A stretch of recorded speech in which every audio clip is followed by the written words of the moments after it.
वाराणसी में ये मूल ज्ञान का प्रचार होने जा रहा है। बहुत बड़े भाग हैं उन जीवों के जो इस मूल ज्ञान को अपने पूरे जीवन काल में एक बार भी सुन पाता है, और उससे भी बड़े भाग होते हैं उन जीवों के जो इस ज्ञान को थोड़ा सा भी समझ पाते हैं। क्योंकि सुनना आसान है, आए बैठे घंटा 2 घंटा सुन के चले गए, लेकिन इस ज्ञान को समझना, इस पर चिंतन करना, इस पर मनन करना और फिर इसको धारण करना, ये बहुत मुश्किल है। बड़े बड़े धुरंधर, बड़े बड़े संत महात्मा, बड़े बड़े फकीर, औलिया ये इस मूल ज्ञान को नहीं समझ पाए। इस दुनिया में आए और बिना मूल ज्ञान के ऐसे ही अपना जन्म बिता के चले गए। लेकिन मालिक की कृपा हो जाए तो ये मूल ज्ञान बहुत आसानी से समझ में आने लग जाता है। एक एक बात ऐसे समझ में आने लग जाएगी जैसे पता नहीं आप कब से इस सत्संग से जुड़े हुए हैं। ऐसा लगेगा कि इसी सत्संग को सुनने के लिए तो मैंने गुरु धारण किए, मैं अध्यात्म में गया, मैंने भगवान की पूजा शुरू करी, कोई भी रास्ता आपने चुना इसी ज्ञान के लिए। ये मूल ज्ञान ऐसा ज्ञान है। लेकिन अगर कोई मूल ज्ञान बताने वाला ना मिले तो ये जीव उसी पवित्र ज्ञान में अपना जीवन बिता के चला जाता है जो हमें हमारे घर से, हमारे माँ बाप से, हमारे संस्कारों से, हमारे गुरुजनों से, या हमारे धार्मिक गुरु से, या हमारे पंडित पुरोहितों से, या मुसलमान है तो कोई नमाजी, कोई काजी, कोई गाजी, या कोई ईसाई है तो पास्टर हो गया, या कोई चर्च का फादर हो गया, सिख है तो किसी भाई से जो पाठ करते हैं करवाते हैं, या किसी गुरुद्वारे के ज्ञानी से हमें जो भी संस्कार मिलता है वो पवित्र ज्ञान कहलाता है। अगर मूल ज्ञान नहीं मिला तो हम क्या प्राप्त करके चले जाते हैं इस दुनिया से? पवित्र ज्ञान। इसका नाम पवित्र ज्ञान क्यों रखा है?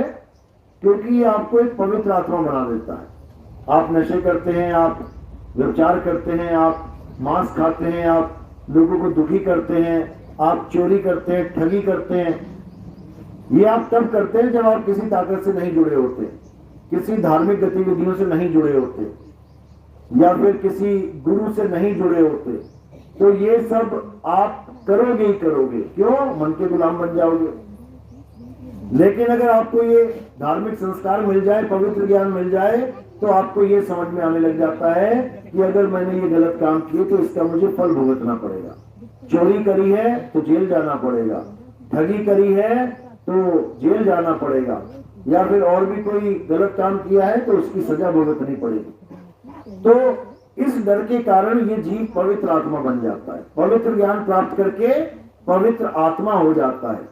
मंदिर जाएगा, मस्जिद जाएगा, गुरुद्वारे जाएगा, चर्च जाएगा, जहां जिसकी श्रद्धा है, जहां जिसका मन टिक गया वहां जाएगा, लेकिन मुक्ति को प्राप्त नहीं कर पाएगा। बाकी सब कुछ कर लेगा, बड़ा नाम हो जाएगा, बड़ा काम हो जाएगा, धंधे चल पड़ेंगे, बड़ी बड़ी गाड़ियां मिल जाएंगी, बड़ी बड़ी मकाने मिल जाएंगे, सब कुछ मिल जाएगा।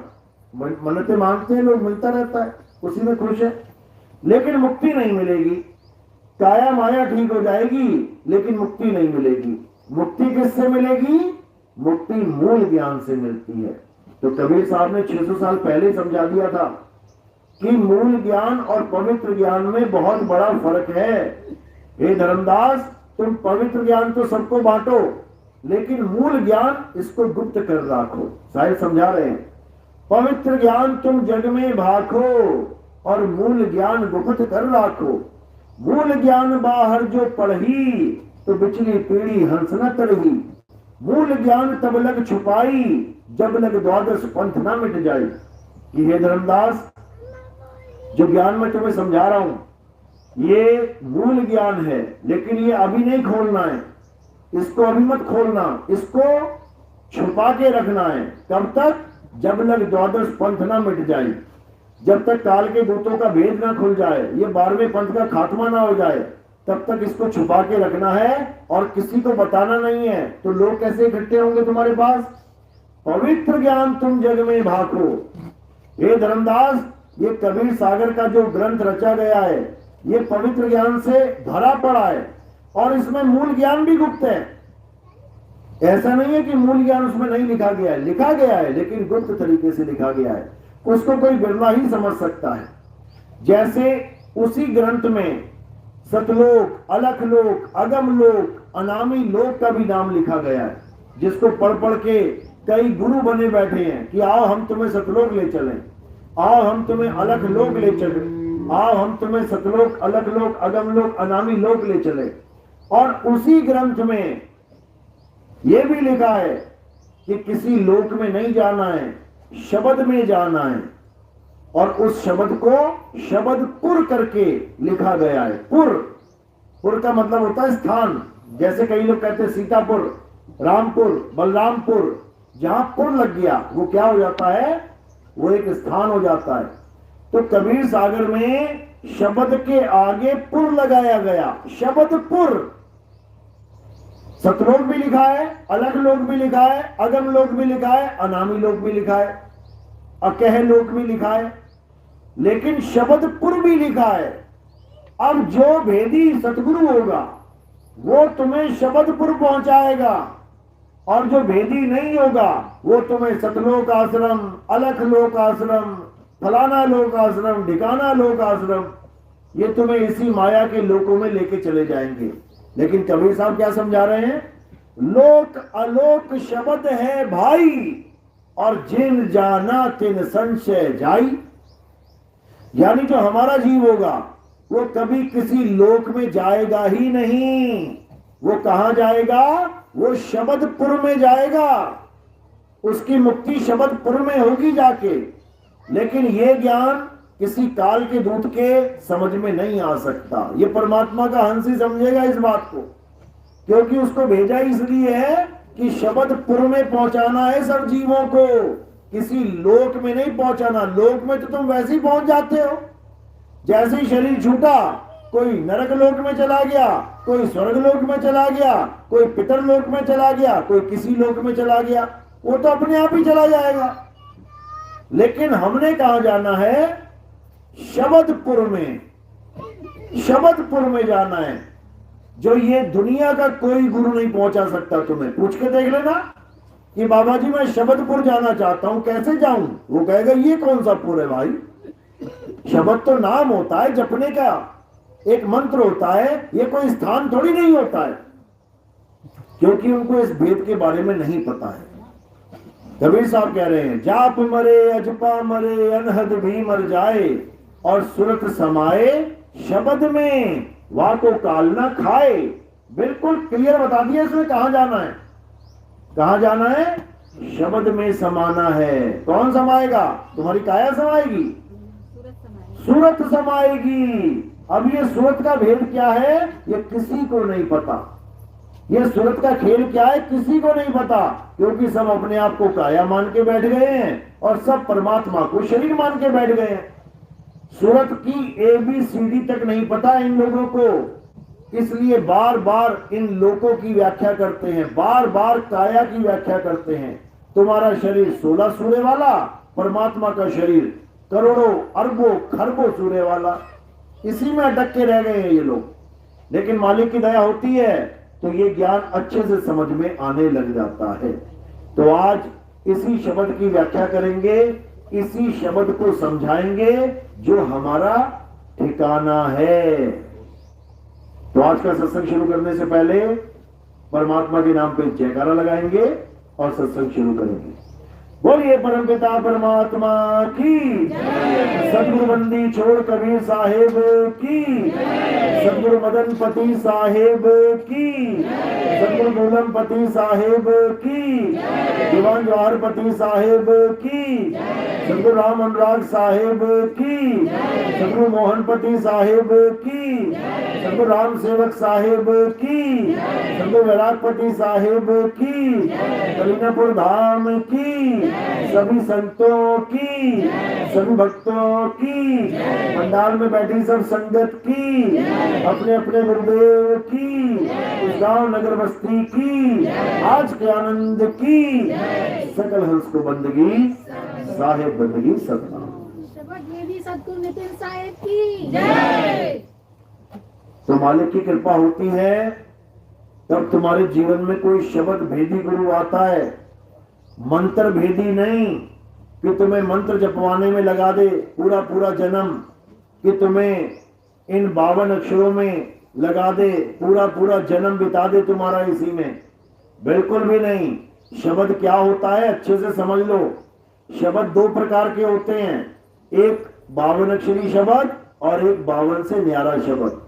इन दोनों की व्याख्या करते हुए मदन साहिब क्या कह रहे हैं, सोई गुरु पूरा कहावे जो 2 अक्षर का भेद बतावे, एक छुड़ावे एक लखावे तब प्राणी निज घर को जावे।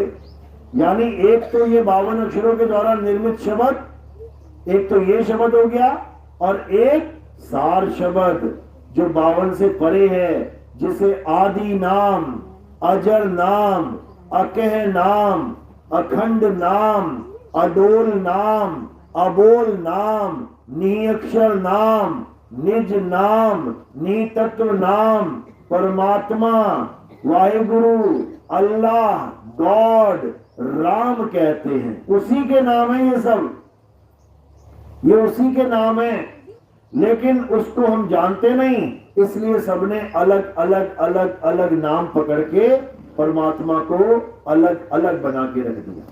बस दिक्कत यही है, क्या पकड़ लिया? नाम पकड़ लिया, तत्व नहीं पकड़ा। जैसे पानी नाम भी है और पानी तत्व भी है, तत्व तो नहीं जाना, लेकिन पानी के नामों में उलझ गए। कोई कहता है जल, कोई कहता है वाटर, कोई कहता है पानी, कोई कहता है नीर, कोई कहता है तोय, कोई कहता है जल। नामों में अटक के रह गए, लेकिन तत्व को ना पहचान पाए। तत्व को नहीं पहचाना तो पक्का झगड़ा होगा, लठ बजेंगे, सिर फटेंगे, गोली बारूद चलेगा, लेकिन किसी को भी वो परमात्मा मिलने वाला नहीं है। कोई सोचे भगवान के नाम पे लड़ने से भगवान खुश हो जाता है, तो ये मूर्खों वाला जो ख्याल है इसको निकाल दो। एक पिता के 4 पुत्र हैं, चारों ने अलग अलग नाम से पिता को याद कर लिया। एक ने कहा अब्बू, एक ने कहा पिताजी, एक ने कहा पापा जी, और एक ने कहा डैडी। अब चारों उस पिता को तो याद कर रहे हैं, लेकिन पिता को जान नहीं पा रहे हैं, और चारों एक दूसरे को अलग अलग समझ के बैठे हैं कि ये मेरे डैडी की पूजा नहीं करता, मैं इसके पापा की पूजा नहीं करूंगा, ये मेरे अब्बू को नहीं मानता, मैं उसके पिताजी को नहीं मानूंगा, जबकि चारों का बाप एक ही है। बस झगड़ा ये है, हिंदू कह रहा है मुसलमान राम को नहीं मानता, मैं अल्लाह को नहीं मानूंगा। मुसलमान कह रहा है हिंदू अल्लाह को नहीं मानता, मैं राम को नहीं मानूंगा। अरे अल्लाह राम एक ही है, लेकिन उस राम को जानो जिस राम की वजह से भगवान राम का नाम राम पड़ा। दशरथ जी ने अपने पुत्र का नाम राम रखा, क्यों? क्योंकि वो उनके पैदा होने से पहले भी जपते थे, और जो वो नाम जपते थे वही नाम उन्होंने अपने बेटे का रख दिया कि बेटे को भी अगर पुकारूंगा तो परमात्मा का नाम ले रहा हूं मैं। बेटे के नाम पर भी परमात्मा का ही नाम मेरे मुंह से निकल रहा है, तो उन्होंने अपने बेटे का नाम राम रखा। राम जी वो राम नहीं है जो आदि राम है, आदि राम कुछ और है। जब राम जी पैदा भी नहीं हुए थे, राम जी तो अभी त्रेता में आए हैं, तो सतयुग में कौन था? कहते राम नाम सत्य है, ये तो त्रेता में मिला फिर राम जी का नाम। सतयुग में सत्य क्या था? विष्णु नाम सत्य था। और द्वापर में क्या सत्य है? फिर राम जी तो चले गए, कृष्ण जी बन के आ गए, तो द्वापर में कृष्ण नाम सत्य है क्या? द्वापर में कृष्ण भी चले गए, अब कलयुग में कौन सा नाम सत्य है? फिर क्योंकि किसी को समझ में ही नहीं आ रहा कि नाम होता क्या है। अरे यहां तक बोल दिया गया, कालग कहूं कहां तक कहूं नाम बढ़ाई, और राम न सके नाम गुण गाई। यहां तक बोल दिया कि वो राम जी भी नहीं जान पाए कि नाम की महानता क्या है। लोग फिर भी नहीं समझ पा रहे कि वो नाम क्या है, वो राम क्या है। जिस राम की बात संत करते हैं वो राम रमता राम है। वो राम दशरथ जी वाला राम नहीं है, वो तो एक लीला थी भाई। राम जी की लीला करके चले गए, तो लीला तो और भी है। परशुराम जी की लीला है, वामन लीला है, आप देखो मत्स्य लीला है, कुर्म लीला है, नरसिंह लीला है, बहुत सारी लीलाएं। तो केवल राम जी को पकड़ के बैठ जाओगे तो कैसे बात बनेगी भाई। जिसके 10 रूप हैं उसमें से तुम एक रूप को कहो राम नाम सत्य है, तो कृष्ण नाम क्या असत्य है? तो परशुराम नाम क्या असत्य है? तो वामन नाम क्या असत्य है? तो नरसिंह नाम क्या असत्य है? राम नाम सत्य कैसे है केवल? क्योंकि लोग समझ ही नहीं पाए राम नाम को।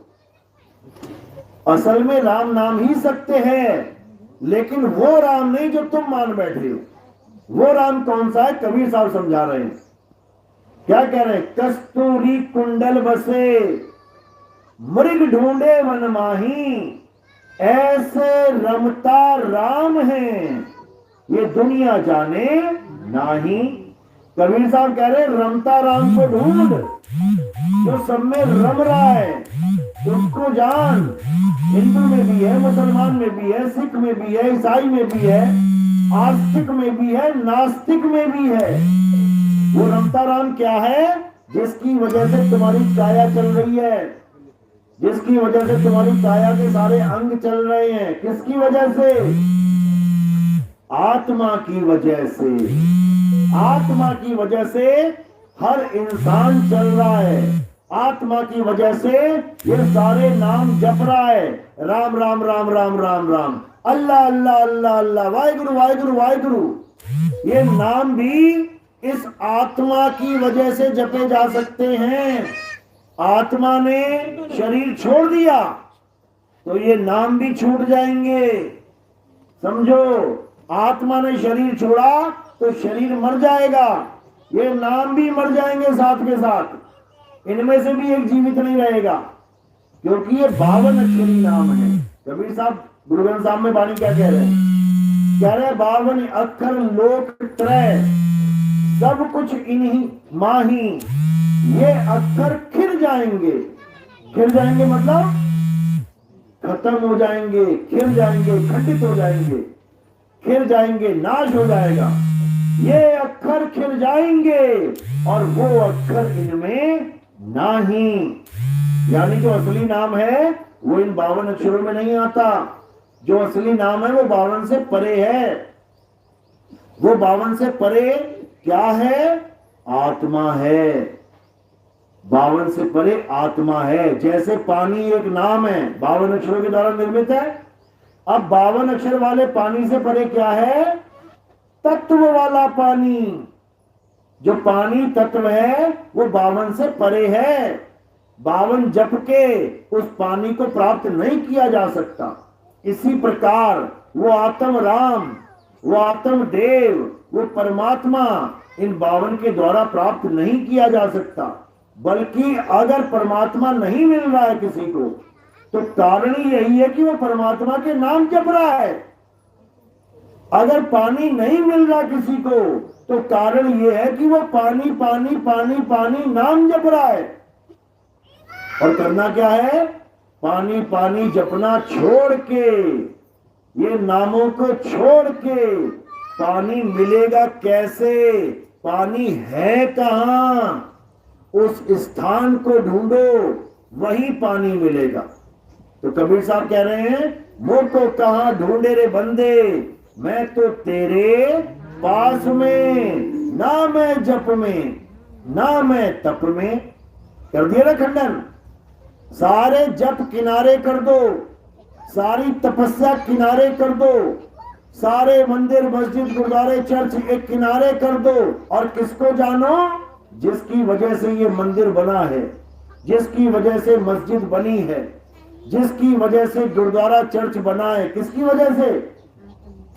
आत्मा की वजह से। ये शरीरों के द्वारा जो बनाए गए हैं, अगर आत्मा शरीर को ताकत ना दे, बना के दिखा दो तुम मंदिर। सारे मंदिर, सारे गुरुद्वारे, सारे चर्च, सारी मस्जिद आत्मा की ताकत से ही बन रहे हैं। ये सारी मूर्तियां आत्मा की ताकत से ही बन रही हैं। सुबह से लेके शाम तक मूर्तिकार 50 मूर्तियां बना देता है। किसकी ताकत से? आत्मा की ताकत से, भगवान की ताकत से नहीं कि मूर्ति को भगवान मान लिया और भगवान की ताकत से तुम मूर्ति बना पा रहे हो। अरे मूर्ति बनाते बनाते आधी बनी होगी, प्राण निकल गए, शरीर छूट गया, तो मूर्ति के सामने गिर पड़ोगे। मूर्ति में इतनी ताकत नहीं कि मूर्तिकार को उठा के कहे कि मुझे पूरी बना दे। समझो, यानी जो कुछ हो रहा है आत्मा की वजह से, लेकिन हमें इस आत्मा का ही ज्ञान नहीं है।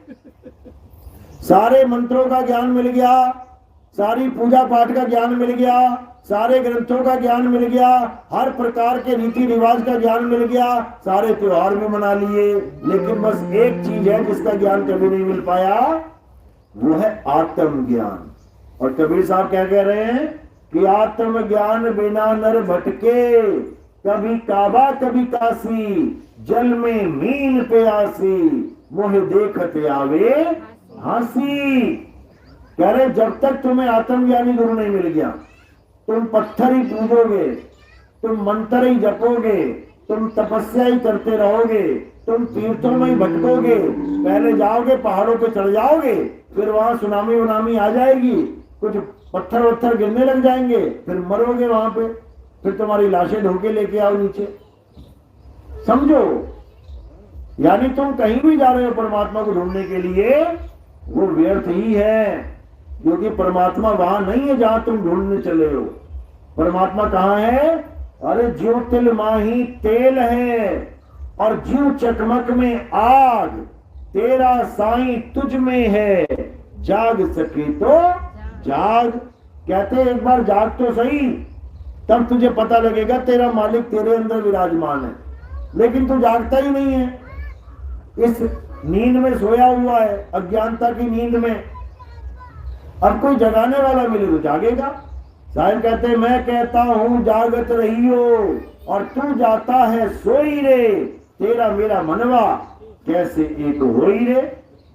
यानी जब तक तुम्हें जगाने वाला नहीं मिल गया तब तक तुम जाग नहीं सकते, और जगाने वाला मिल गया और तब भी तुम ना जागो तो तुम्हें कोई भी जगा नहीं सकता। फिर भूल जाओ। यानी पहली बात तो सत्संग मिल नहीं रहा है, इसलिए तुम सत्य को समझ नहीं पा रहे हो, और सत्संग मिलने के बाद भी तुम सत्य को नहीं समझ पा रहे हो, तो तुमसे फूटी किस्मत किसी की नहीं, इतना समझ लो। तो कबीर साहब क्या समझा रहे हैं कि जब 84 भुगतने के बाद ये इंसान जन्म लेके आते हो, परमात्मा की मौज तो तभी हो जाती है तुम्हारे ऊपर, परमात्मा की दया तभी हो जाती है तुम्हारे ऊपर कि इसको इंसान चोला मिल गया है। अब ये कहीं ना कहीं विवेक जगा के अपने आप सही रास्ते पे आएगा गुरु के द्वारा। लेकिन ये ऐसा अज्ञानी जीव है, ये गुरु भी अपने मतलब का ढूंढता है, अपने मतलब का गुरु ढूंढता ही है, इसको ज्ञान से मतलब नहीं है। अपने मतलब का कैसे?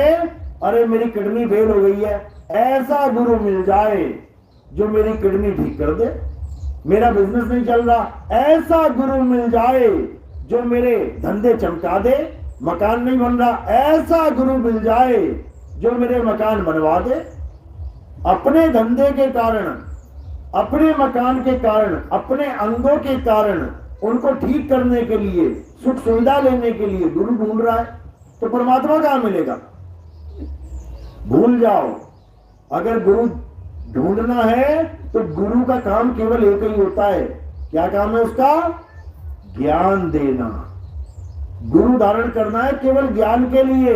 ये सुख सुविधाएं तो तुम्हारी किस्मत से मिलेंगी, तुम्हें तुम्हारे प्रारब्ध से मिलेंगी तुम्हें। कोई ये सोच के आता है अगर कि नाम दीक्षा ले लेंगे तो सारा सुख ही सुख हो जाएगा, उससे बड़ा बेवकूफ नहीं है कोई। समझ लो, सुख और दुख कैसे होते हैं? तुम्हारे प्रारब्ध से होते हैं। जो गुरु दुनिया को बता रहे हैं कि हमारे पास आ जाओ सुखी हो जाओगे, वो जेल में बैठे हुए जेल की रोटियां तोड़ रहे हैं। उनके चेले जेल में ठूसे हुए हैं, दूसरों को सुख की आशा देके और खुद जेल में निराश होकर बैठे हुए हैं। इससे बड़ा प्रमाण क्या मिलेगा तुम्हें कि ये प्रारब्ध का खेल होता है। ऐसे कर्म किए हैं कि जेल में जाना पड़े तो गुरु जेल में बैठा है, और तुमने ऐसे कर्म किए हैं कि जेल में ना जाना पड़े, चेला जेल से बाहर बैठा है, और कोई बात नहीं है। कबीर साहब ने निबेड़ा कर रखा है इसका। एक डाल दो पंछी बैठे, एक गुरु एक चेला, और गुरु की करनी गुरु भरेगा, चेले की करनी चेला। उन्होंने तो निबेड़ा कर रखा है कि यहाँ गुरु चेले का कोई मतलब ही नहीं है। किस पे? कर्मों के आधार पे। गुरु की करनी गुरु भरेगा, चेले की करनी चेला। इसमें गुरु और चेले का भेद ही नहीं है कि गुरु हमेशा आजाद रहेगा और चेला कैद में रहेगा। यहाँ गुरु कैद में है और चेला आजाद घूम रहा है। गुरु बंधन में है और चेला जयकारे लगा रहा है, बंदी छोड़ की जाए, बंदी छोड़ की जाए, और बंदी छोड़ जेल में बैठा हुआ है। तो ऐसे लोग भी हैं, लेकिन हम विवेक के द्वारा ये समझ सकते हैं कि कहां धोखा हो रहा है। अगर तुम्हारी विवेक की आंख फूट गई तब समझ लो कि तुम्हारा जन्म बर्बाद हो जाएगा। याद रखो। और केवल चेले की नहीं, यहां बड़े बड़े महंतों की आंखें फूटी हुई हैं। कबीर साहब समझा रहे हैं, अरे फूटी आंख विवेक की और लखे न संत असंत, जाके संग 10-20 हैं वाको नाम महंत। कहते अरे बहुत संगत है बाबा जी की, बहुत संगत है, 1 करोड़ संगत है, 4 करोड़ 5 करोड़ 10 करोड़ संगत है। इसका मतलब क्या है कि बाबा जी को मुक्ति मिल गई, बाबा जी पहुंचे हुए हैं। समझो, जाके संग 10-20 हैं, यानी जहां भीड़ लगी है उसको बड़ा संत बना दिया, और जाके संग इक्का दुक्का है उसको कहते हैं अरे ये तो छोटा मोटा संत है। मेरे भाई, संत ज्ञान से बड़ा और छोटा होता है, संत चेलों से बड़ा छोटा नहीं होता। ये ज्ञान अधूरा और पूरा संत को पूर्ण गुरु और अधूरा गुरु बनाता है। चेलों से नहीं होता कि हमारे 1 करोड़ चेले हैं तुम बड़े वाले बन गए, ऐसा बिल्कुल नहीं है। ज्यादा चेले होने का मतलब ये नहीं है कि वो गुरु ज्ञानी है।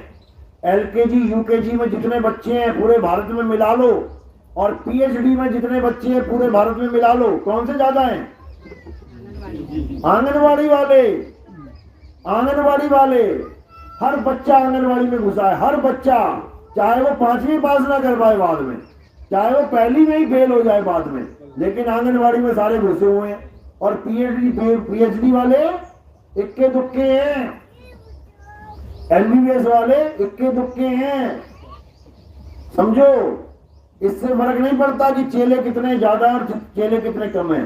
इससे फर्क पड़ता है कि ज्ञान पूरा है कि अधूरा है। ज्ञान पूरा है तो भले उसका एक भी चेला ना हो, वो तो पूर्ण गुरु है।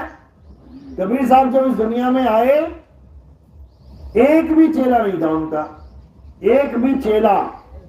तो क्या वो पूर्ण गुरु नहीं थे? पूर्ण गुरु थे। जब अपनी लीला शुरू करी उन्होंने, कमल के फूल के ऊपर प्रकट हुए, उसके बाद जब धीरे धीरे इस संसार के नियम के अनुसार शरीर को बड़ा किया और मात्र 5 साल के थे, तब सत्संग शुरू कर दिया उन्होंने, क्योंकि उनको पता है कि इस दुनिया में क्या करने आया हूं मैं। सत्संग शुरू कर दिया, सत्संग। और उनका सत्संग सुन सुन के बड़े बड़े काजी नमाजी बड़े बड़े पंडित हैरान हो जाते थे कि बाबा बोल क्या रहा है, ये छोटा सा बच्चा ये बोल क्या रहा है, ये तो हमारी समझ से परे की बातें कर रहा है। क्योंकि कबीर साहब 52 अक्षरों का जोरदार खंडन करते थे, और मौलाना और पंडित का खेल ही 52 अक्षरों का था।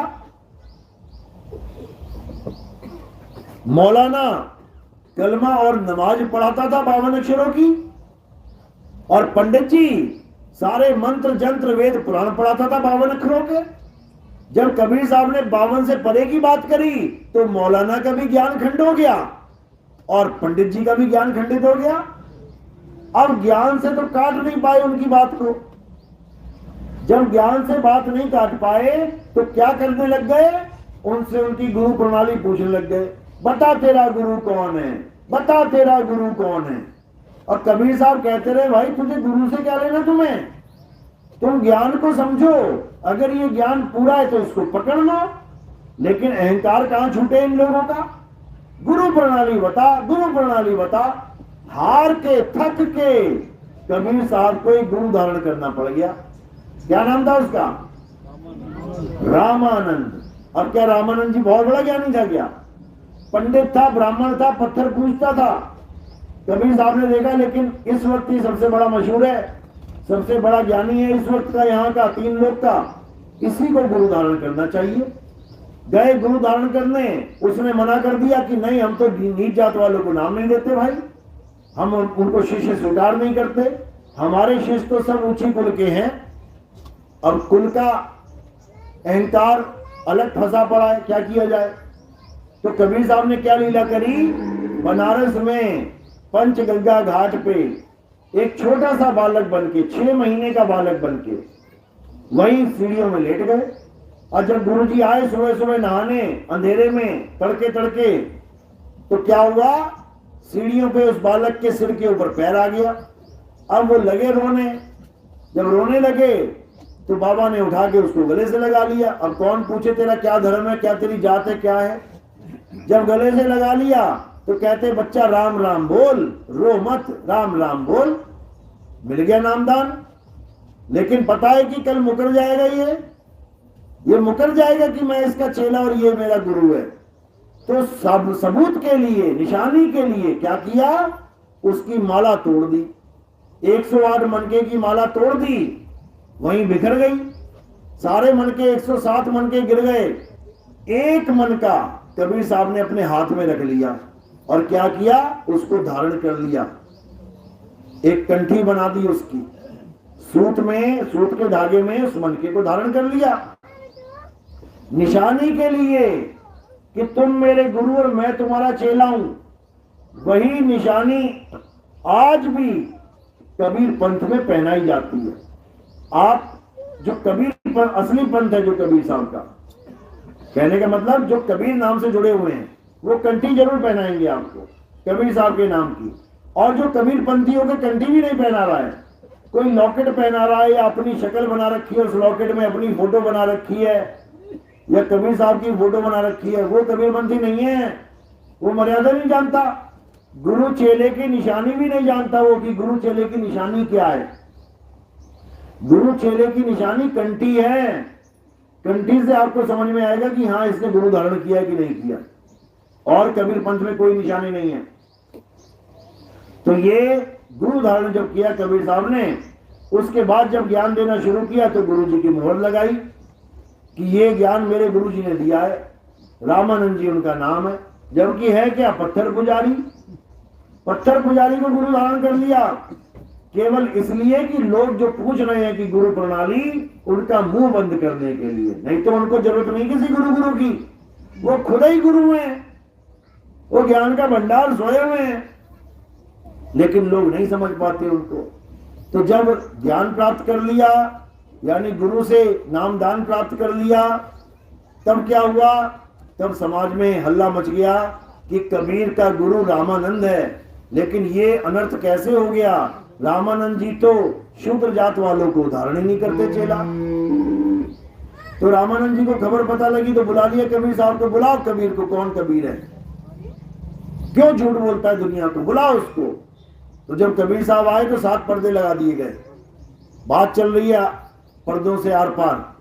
हाँ कबीर, मैंने तुझे नाम कब दिया? कहते आपने मुझे नाम दिया है, आप ही का शिष्य हूं मैं। तो जब उन्होंने देखा कि समय हो गया पूजा का, तब उन्होंने क्या किया कि तुझसे बाद में बात करता हूं, पहले अपनी पूजा पाठ पूरा कर लूं। चले गए, मन में पूजा करते थे, कैसे मूर्ति को कपड़े उतारना, नहलाना धुलाना, टीका लगाना, माला पहनाना और लास्ट में पगड़ी पहनाना, मुकुट पहनाना।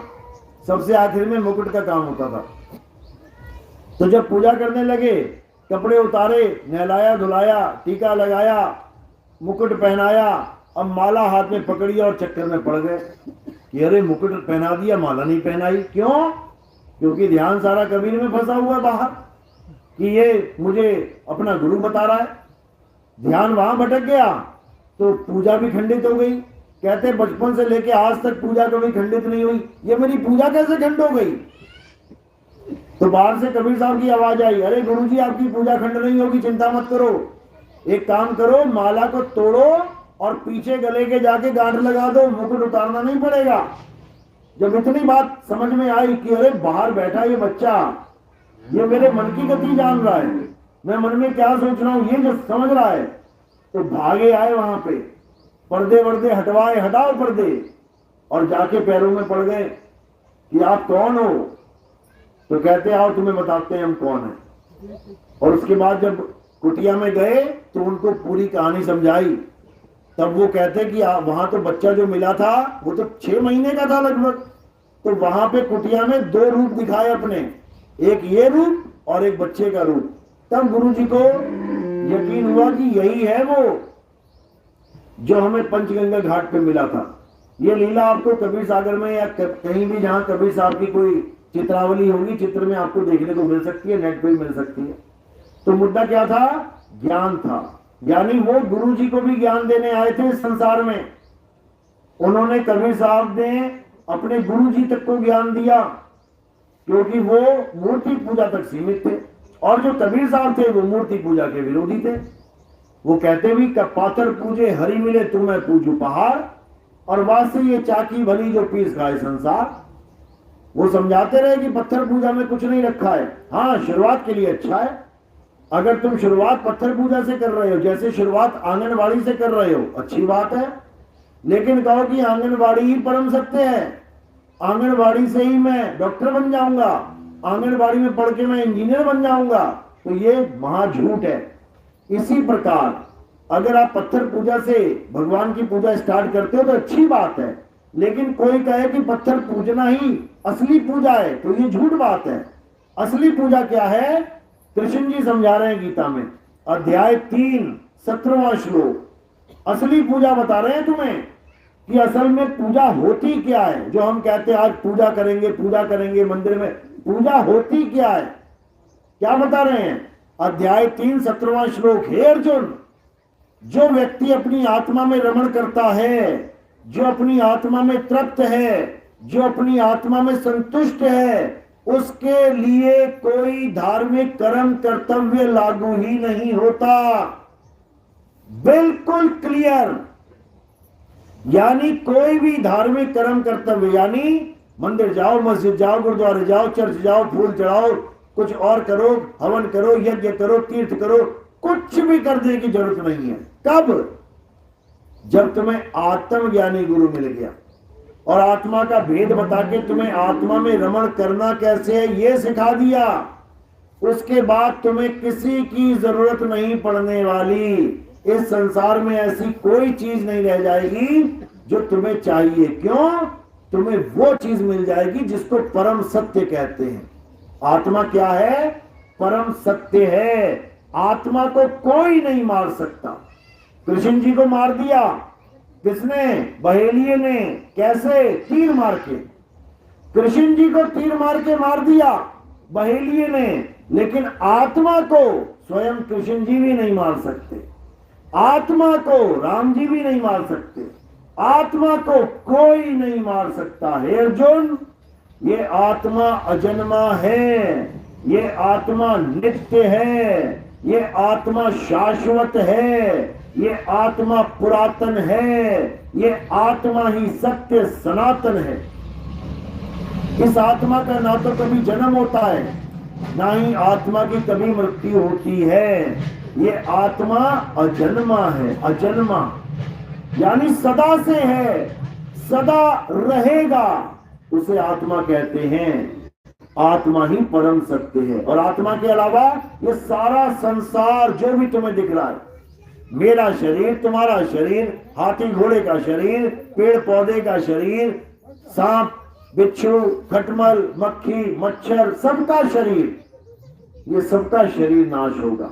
राम जी का शरीर नाश हो गया सरयू नदी में जल समाधि लेके, कृष्ण जी का शरीर नाश हो गया पैर में तीर लग के, हिरण्यकश्यप को मारा नरसिंह अवतार ने, उनके शरीर का नाश कर दिया। शिव महापुराण पढ़ो, शिव जी ने स्वयं उनके शरीर का नाश किया है। सबका शरीर मरेगा, लेकिन जो आत्मा है ये कभी नहीं मरती, किसी की भी नहीं। मक्खी तक की आत्मा नहीं मर सकती, क्योंकि अविनाशी है। ईश्वर अंश जीव अविनाशी। अविनाशी का मतलब होता है जिसका कभी विनाश ना हो पाए, उसको अविनाशी कहते हैं। लेकिन यह ज्ञान केवल उसकी समझ में आता है जिस पर परमात्मा की दया हो, और जिस पर परमात्मा की दया नहीं होती वो सारी उम्र पत्थर पूजेगा, काया पूजेगा, माया पूजेगा, पेड़ पौधे पूजेगा, जानवर पशु पूजेगा। आप देखो भोले शंकर की पूजा करते करते उनके मुंह में लड्डू लगाते हैं, और नीचे सांप बैठा हो सांप के मुंह में भी लगा दे, लड्डू लड्डू खा रहे। पत्थर के सांप के मुंह में लड्डू लगाते हैं, और जब वही सांप असली वाला घर में घुस जाता है तो लठ बजाते हैं उसकी खोपड़ी फोड़ देते हैं मार मार के। गणेश जी की पूजा करने गए तो गणेश जी को भी लड्डू लगा दिया मुंह में, और नीचे चूहा है उसको भी लड्डू लगा दे, तू भी खा ले। और जो असली चूहा है घर में उसको लड्डू में जहर डाल के खिला देते हैं, मर तू जाके कहीं। समझो, शिवालय में जाते हैं, नंदी बैठा होता है, उसके कान में अपनी ख्वाहिश बताते हैं, मुझे ये चाहिए, मुझे ये चाहिए, मुझे ये चाहिए, भगवान जी से कह देना।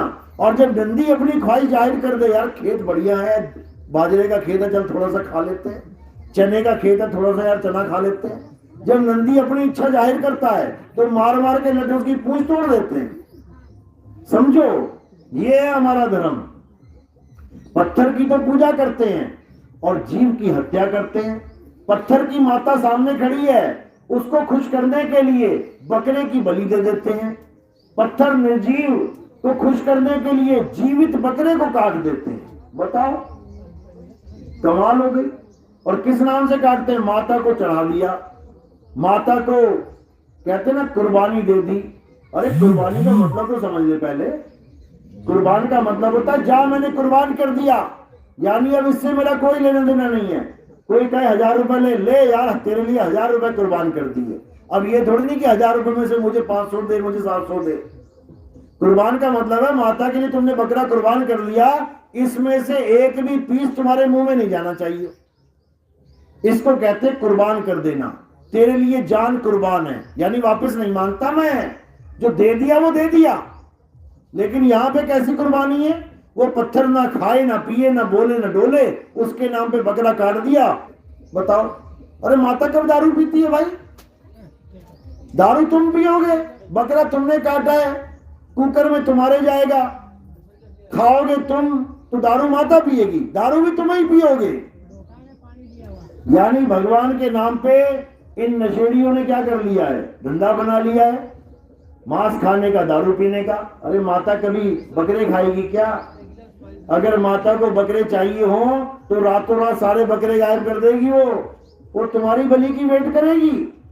तुम्हें लड्डू तुम्हारा सबसे फेवरेट है, गुलाब जामुन फेवरेट है, अगर आधा किलो गुलाब जामुन फ्रिज में पड़ी है और तुम्हारी फेवरेट है तो तुम इंतजार करोगे कि रोज एक गुलाब जामुन खाऊंगा? टूट पड़ोगे, एक ही दिन में रात में डब्बा खत्म कर दोगे। अगर माता को बकरा इतना प्यारा है तो सारे बकरे गायब हो जाएंगे रातों रात। ये गलतफहमी में मत रहना कि तुम्हारी दी हुई भेंट स्वीकार होगी। माता को किसी बकरे की जरूरत नहीं है, वो सब माता के बच्चे हैं, माता तो जग जननी है। समझो, ये मन बैठा है शैतान अंदर, जो भगवान के नाम पे, देवताओं के नाम पे तुमसे गलत काम करवा रहा है, उसके बाद सजा भी यही देगा। लेकिन ये बात उसके समझ में आती है भाई जो परमात्मा के सत्संग से जुड़ता है। तो अब क्या करना है? अब एक बात को अच्छे से समझ लेना है कि आत्मा के अलावा किसी को सत्य नहीं मानना है। हे अर्जुन, ये आत्मा परम सत्य है, और इस आत्मा को जो अपने इसी जन्म में जान लेता है वो मुक्त हो जाता है, उसका जन्म मरण का रोग खत्म हो जाता है, वो किसी लोक में नहीं जाता, फिर वो अपने स्वरूप में समा जाता है, वो अपने आत्मा में समा जाता है, वो अपनी आत्मा में रमण करता है, रम जाता है अपनी आत्मा में। और जो एक बार रम गया वो भी बाहर क्यों आएगा? रम जाने का मतलब होता है समा जाना। जैसे कह रहे हैं सुरत समाए शब्द में, जब वो समा ही गया तो वापिस क्यों आएगा? काल की दुनिया में वापिस क्यों आएगा? नहीं आएगा। लेकिन वो नहीं आएगा जिसके जीवन में भेदी गुरु आ जाएगा। और भेदी गुरु मंत्र नहीं देता है, भेदी गुरु वस्तु समझाता है, वस्तु का ज्ञान देता है। वस्तु कहीं ढूंढे कहीं, कैसे लागे हाथ, और गुप्त वस्तु तब मिले, भेदी लीजिए साथ। भेदी गुरु तुम्हें तुम्हारी वस्तु का ज्ञान देता है जो तुम्हारे पास पहले से ही है, और नकली गुरु तुम्हें मंत्र देता है। असली गुरु तुम्हें भेद समझाता है वस्तु का। भेदी लीना साथ में दीनी वस्तु लखाए, और कोटि जन्म का पंथ था पल में पहुंचा जाए। एक पल में तुम्हें पता लग जाएगा परमात्मा कहां रहता है। जो दुनिया ढूंढ रही है ना, कहां है परमात्मा, बताओ मुझे कहां है परमात्मा। एक पल में पता लग जाएगा परमात्मा कहां है। कह रहे मुझको कहां ढूंढे रे बंदे, मैं तो तेरे पास में, ना मैं जप में, ना मैं तप में, ना एकांत निवास में, खोजी होए तुरंत मिल जाऊं, एक पल की तलाश में। एक पल की बात है केवल। और कहे कबीर सुनो भाई साधो, मैं तो हूं विश्वास में। एक आदमी किसी शहर में घूम रहा है, कोई पानी का स्रोत दिखाई नहीं दे रहा उसको, पानी के लिए भटक रहा है। किसी से पूछा भैया पानी कहां है? कहते पानी, पानी बिल्कुल तेरे पास में है, तू पानी पे ही खड़ा है। मतलब जहां भी तू खड़ा है तू खोदना चालू कर, वहीं पानी मिल जाएगा। अब ये उसको एक पल में पता लग गया, पानी कहां है, एक पल में पता लग गया। अब क्या करे? कहे कबीर सुनो भाई साधो, मैं तो हूं विश्वास में। अब गुरु के द्वारा जो बात बताई गई है कि पानी तेरे नीचे है, तेरे पैरों के नीचे जमीन, जमीन के नीचे पानी है। अब गुरु के द्वारा बताई गई बात पे विश्वास करना है और उसको खोदना है, जुक्ति सीखनी है कि कैसे पानी को प्राप्त करें। पता तो लग गया कि परमात्मा कहां है, एक पल में गुरु जी ने बता दिया कि बेटा यहां है परमात्मा, लेकिन उसको प्राप्त कैसे करें, उस विधि को जानेंगे और उस पर अटल होके अमल करेंगे, अंत समय तक उस जुगती को अपनाएंगे तो जुगती से मुक्ति हो जाएगी। और अगर हमने पूरा विश्वास नहीं किया, आधा अधूरा विश्वास करते हुए काम किया, तो तुम कभी भक्ति कर ही नहीं पाओगे। क्योंकि भक्ति का मतलब क्या है? अपनी सूरत को 100% एकाग्र करना। एकाग्र तब करोगे जब तुम्हें पूर्ण विश्वास हो। अब पूरा विश्वास है ही नहीं, एकाग्र क्या करोगे? तो साहिब इसलिए बोल रहे हैं, कहें कबीर सुनो भाई साधो, मैं तो हूं विश्वास में, अंधविश्वास में नहीं कि कोई भी गुरु आ गया और तुमने विश्वास कर लिया। अंधविश्वास नहीं करना है, परखना है, विवेक के द्वारा समझना है कि गुरु समझा क्या रहा है। अगर गुरु पूजा पाठ करने को बोल रहा है, इसका मतलब 52 अक्षर का पुजारी है, हिंदी भाषा, उर्दू भाषा, पंजाबी भाषा, Dutch, French, Portuguese, Japanese, Nepalese, इसमें फंसा देगा वो। अगर गुरु किसी नदी में स्नान करने को बोल रहा है, पहाड़ की परिक्रमा करने को बोल रहा है, तो ये असत्य तत्व की पूजा में लगा रहा है। क्यों? 5 तत्व असत्य हैं, क्योंकि बनते और बिगड़ते हैं, पल पल बदलते हैं, जो बदले सो माया। हे अर्जुन, इस दुनिया में 2 प्रकार के तत्व हैं, एक सत्य और एक असत्य। असत्य तो बार बार बनता बिगड़ता है, असत्य बार बार बदलता है, सत्य कभी नहीं बदलता। सत्य सदा एक रस एक रूप रहता है। और वो सत्य क्या है? हे अर्जुन, आत्मा ही सत्य है। तो बिल्कुल सिंपल सी बात है कि आत्मा के अलावा अगर तुम्हारा ध्यान कहीं पर भी है, कोई पूजा, कोई पाठ, कोई हवन, कोई यज्ञ, कोई तीर्थ, कोई मूर्त, कोई भगवान, कोई गॉड, कोई अल्लाह का नाम कहीं पर भी है, तो समझ लो कि तुम फंस गए, तुम्हारी गाड़ी अटक गई। अब मुक्ति मुक्ति नहीं मिलेगी, बल्कि अंत समय इतनी दर्दनाक हालत हो जाएगी कि तुम हालत खराब हो जाएगी तुम्हारी, एक पल का चैन नहीं ले पाओगे तुम। लेकिन अगर आत्मा में तुम्हारी सूरत है, अगर आत्मा में तुम्हारा ध्यान है, तो उसके लिए क्या बोला कबीर साहब ने कि जिस मरने से जग डरे मेरे मन आनंद, और मरने पर ही पाइए पूर्ण परमानंद। यानी जो अपनी आत्मा में रमण करता हुआ अपने शरीर को त्याग देता है। कहां पे रमण करना है? अध्याय 3 17वां श्लोक। हे अर्जुन, जो अपनी आत्मा में रमण करते हैं, रमण करते करते शरीर को त्याग देना है, तो सुरता कहां रह जाएगी? आत्मा में रह जाएगी। आत्मा सो परमात्मा, यानी परमात्मा ही हो जाएगी वो। इसी को गरीबदास जी कह रहे हैं, कोटि तो ब्रह्मा भय और कोटि भय ईश, साहिब तेरी बंदगी से ये जीव हुए जगदीश। यानी ये सुरता जो जीव बनी बैठी हुई है, आदमी औरत बनी बैठी हुई है, ये सुरता क्या हो जाएगी? ये सुरता शब्द में मिल जाएगी, समा जाएगी, शब्द ही हो जाएगी। ये जीव जगदीश हो जाएगा, समझ लो। लेकिन अज्ञानी गुरुओं के लिए जीव जगदीश कभी हो ही नहीं सकता। वो क्या कहेंगे? अरे तुम भगवान थोड़े नहीं हो जाइए हो, भगवान हो ही जाइए तुम, क्योंकि उसको पता ही नहीं है, उसको भेद पता ही नहीं है कि अब तो जाए चढ़े सिंहासन मिले हैं सारंग पानी, और राम कबीरा एक भय हैं कोई ना सके पहचानी। ये भेद केवल भेदी गुरु जानता है कि आत्मा परमात्मा को कैसे एक करना है। कहते हैं आत्मा परमात्मा एको करे, अंतर की दुविधा अंतर मरे। तो ये भेद केवल भेदी गुरु समझ सकता है, ज्ञानी गुरुओं के बस की बात नहीं है। मेरी बात समझ में आ रही है या वैसी ऊपर ऊपर से जा रही है? हाथ खड़ा करो जरा जिसको आ रही है। बहुत बढ़िया, पूरा बावतपुर जाग गया। अभी रामनवमी आएगी, सब मंदिर में खड़े मिलेंगे, भूल जाएंगे आत्मा फात्मा क्या होती है। अच्छी बात है, सुनने में आ गया, समझ में आ गया, लेकिन उससे भी अच्छी बात है कि उसको ग्रहण करना है, अपनाना है। दूध में नींबू कब डालना चाहिए? सुबह, दोपहर या शाम को? दूध लेते हो, 5 लीटर दूध ले लिया तुमने, उसको उबाल लिया, अब उसमें नींबू कब डालना है? कितने बजे डालते हो? डालते हो क्या? नहीं डालते। क्यों? ये ज्ञान कहां से मिला?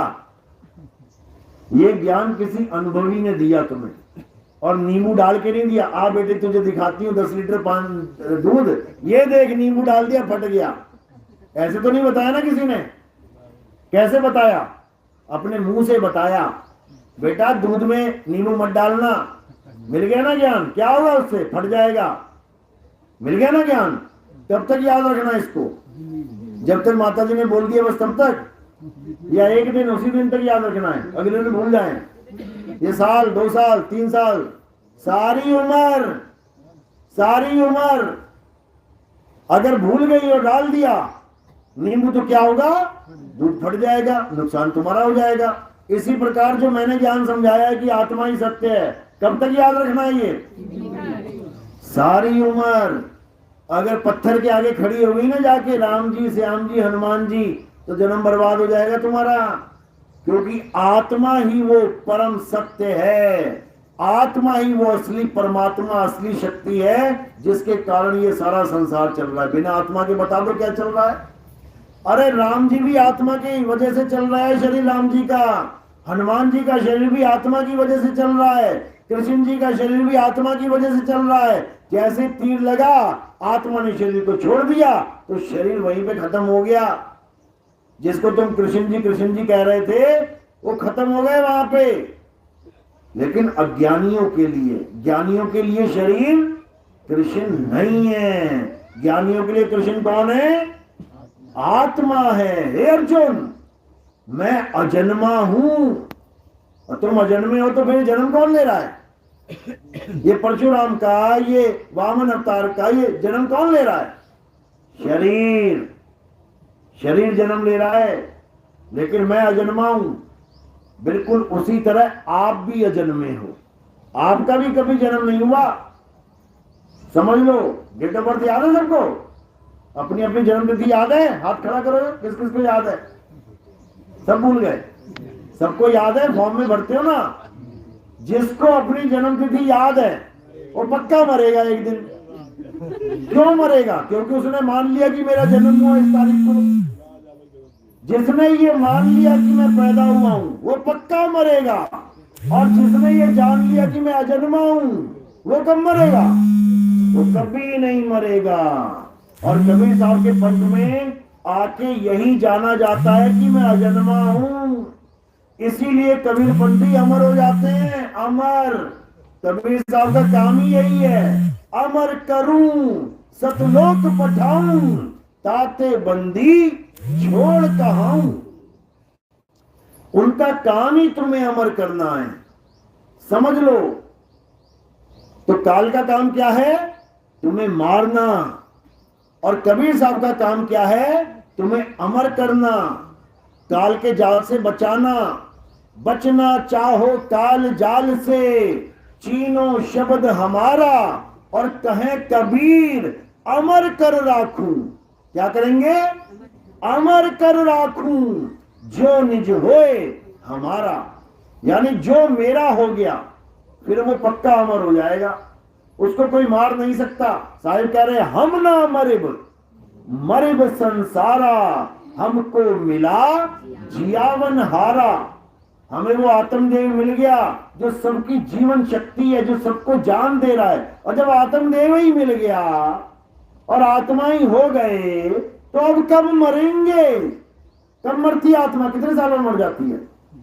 100 साल बाद, 200 साल बाद, 500, 1000, लाख, करोड़, 10 करोड़? अरे मौत की भी मौत हो जाएगी, लेकिन ये आत्मा ना मरती कभी। इसलिए इसको अकाल कहते हैं। बाबा नानक कहते हैं ना, सत श्री अकाल। इसी आत्मदेव की महिमा गाते हैं वो कि अकाल पुरुष को जान लो। कृष्ण जी इसी आत्मा की महिमा गाते हैं, नैनम छिंदन्ति शस्त्राणि, नैनम दहति पावका, न चैनम क्रोधंतापे न शोषति मारुता। क्या बोल रहे हैं? हे अर्जुन, इस आत्मा को कोई शस्त्र काट नहीं सकता। अपने पैर में तो शस्त्र लग गया, अपने पैर में तो तीर घुस गया। महिमा किसकी गा रहे हैं? आत्मा को तीर छू नहीं सकता और अपने पैर में तीर घुस गया। और कई लोग कहते हैं 18वें अध्याय में बोला है तू मेरी शरण में आ जा।